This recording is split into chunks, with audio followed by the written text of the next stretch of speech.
ED संविधान का उल्लंघन कर रहा है, सभी सीमाएं लांघ रहा है। सुप्रीम कोर्ट के चीफ जस्टिस बी.आर. गवई किस मामले की सुनवाई करते हुए बुरी तरीके से भड़क गए।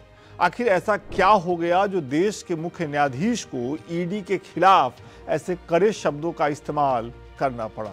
ईडी ने ऐसा क्या कर दिया जिसकी वजह से chief justice of India B R. Gavai को संविधान की दुहाई देनी पड़ी। एक बात और जान लीजिए, आज जैसी डांट ईडी को सुप्रीम कोर्ट में लगी है वैसे इतिहास में कभी नहीं लगी थी। इसके पहले ऐसी कोई डांट ईडी को नहीं लगी थी।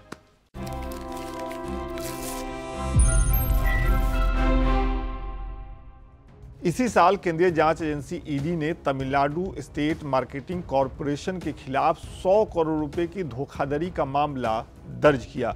जांच के नाम पर छापेमारियों का सिलसिला शुरू हुआ। तमिलनाडु सरकार ने ईडी की जांच और छापेमारियों का विरोध किया। राज्य सरकार ने तर्क दिया कि स्टेट पुलिस मामले की जांच कर रही है। साल 2014 से 2021 के बीच कई आरोपियों के खिलाफ 41 एफआईआर दर्ज किए जा चुके हैं। लिहाजा तमिलनाडु स्टेट मार्केटिंग कॉरपोरेशन के खिलाफ ईडी की जांच का कोई मतलब नहीं है। राज्य सरकार ने इस आपत्ति के तहत मद्रास हाईकोर्ट में याचिका लगाई, लेकिन हाईकोर्ट से राज्य सरकार को राहत नहीं मिली।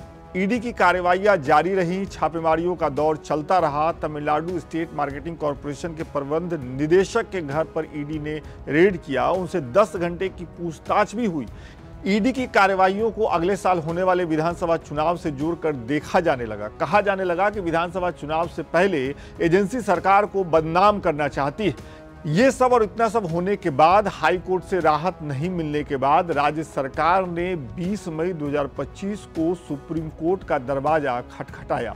2 दिन बाद 22 मई को भारत के मुख्य न्यायाधीश बी.आर. गवई और न्यायमूर्ति जॉर्ज मसीह की पीठ ने इस मामले की सुनवाई शुरू की और इसी दौरान सीजेआई ने केंद्रीय जांच एजेंसी ईडी को जमकर लतार लगाई।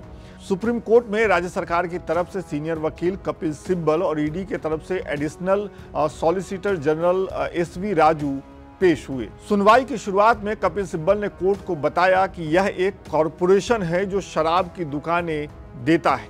हमने पाया कि कुछ लोग जिन्हें दुकानें दी गई थीं वास्तव में वो नगद ले रहे थे।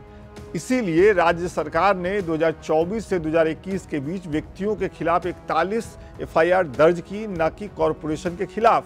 ईडी 2025 में तस्वीर में आती है और कॉरपोरेशन और मुख्यालय पर छापेमारी करती है। सभी फोन ले लिए गए, सब कुछ जब्त कर लिया गया, सब कुछ क्लोन कर लिया गया। ये बड़ा आरोप कपिल सिब्बल ने सुप्रीम कोर्ट पर ईडी पर लगाया। सिब्बल की दलीलें सुनने के बाद सीजेआई ने एडिशनल सॉलिसिटर जनरल से सवाल किया कि कॉरपोरेशन के खिलाफ अपराध कैसे बनता है। आप व्यक्तियों के खिलाफ एफआईआर दर्ज कर सकते हैं, मामले बना सकते हैं, लेकिन कॉरपोरेशन के खिलाफ आपराधिक मामला कैसे दर्ज किया एजेंसी ने। सीजेआई ने इसी क्रम में आगे कहा, मिस्टर राजू, आपका ईडी संविधान का उल्लंघन कर रहा है, सभी सीमाएं पार कर रहा है। कोर्ट की नाराजगी और एक के बाद एक आ रही कड़ी टिप्पणियों के बीच एडिशनल सॉलिसिटर जनरल ने कहा कि 100 करोड़ के लेन देन का मामला है, एजेंसी इस मामले में सीमाएं पार नहीं कर रही है। उन्होंने कोर्ट से जवाब दाखिल करने के लिए समय की मांग की। लिहाजा कोर्ट ने उन्हें 2 हफ्तों के भीतर अपना जवाब दाखिल करने का निर्देश दिया और फिलहाल ईडी की कार्रवाइयों पर स्टे लगा दिया। तो आप कहें तो सुप्रीम कोर्ट से ईडी को इस मामले में बड़ा झटका लगा है और डांट भी सुननी पड़ी है।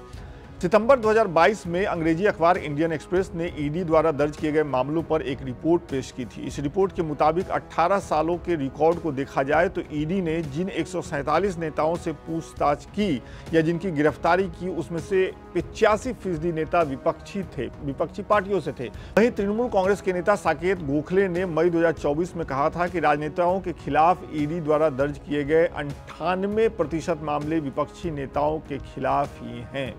कहने का मतलब कि पहले विपक्षी नेता ईडी के कार्रवाइयों को पक्षपाती बताते थे। कुछ एक मामलों में हाई कोर्ट्स और निचली अदालतों ने भी ईडी के कामकाज के तरीकों पर सवाल उठाए थे और अब देश की सबसे बड़ी अदालत ने जांच एजेंसी को झाड़ लगाई है।